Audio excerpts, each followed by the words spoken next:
Another story that is developing, of course, in the last couple of days, we've seen an increase in the price of diesel and the price of kerosene. Diesel now sells for between 200 and 250 naira per litre in some cases, and there's a short supply of kerosene. And even if you do get it, it's selling for between 200 and 300 naira per litre.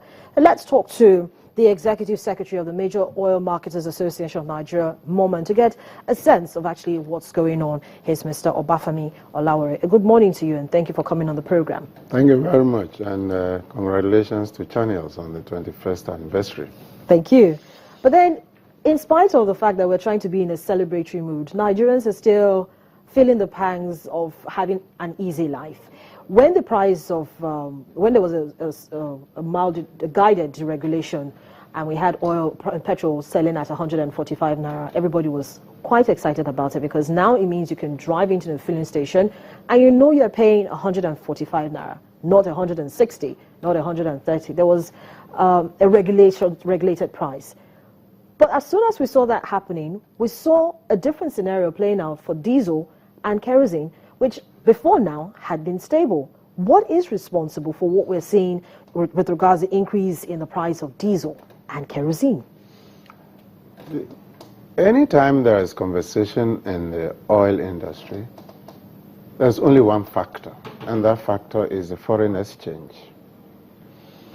So when you import, the current scenario is this: we have imported, and we have a situation where even those that, the oil transactions that have matured, you don't have the dollar to liquidate that matured transaction. So you are struggling to liquidate what we have done several months ago, and you don't have the dollars to bring in more products. So it's really a big problem. Look at the situation where you bring in product at 199 in those days, and then it's now time to liquidate the transaction, and you are told to come and pay 285 by the banks. Where do you get the difference between 199 and 285? And that's even the official. You don't have that dollar officially. You need to go to the black market, and that's 350 something. So that's the basic problem. It is the exchange rate that is a problem. Now, why we've not seen so much turbulence in the petrol market is that the Honorable Minister of State has been doing his best to get dollars from the IOCs for the importation, but that has not been transferred to the diesel and the kero market. So all in all, we have issues getting the dollars to bring in DPK, which is kerosene, and AGO, which is the diesel. Well, Mr. Olawore, we've had this conversation before, and I remember that at that time when you talked about the issues of funding, it was that you had letters of credit that had matured, but then the banks couldn't give you the funds that you needed. Now the Central Bank of Nigeria has allowed for the flotation of the naira. We have the relaunch of the interbank foreign exchange market, which should cater, basically to the kind of needs that you have. And then we also have the naira settled over-the-counter futures market. But when the IFM market was launched, the Central Bank of Nigeria cleared the backlog. No.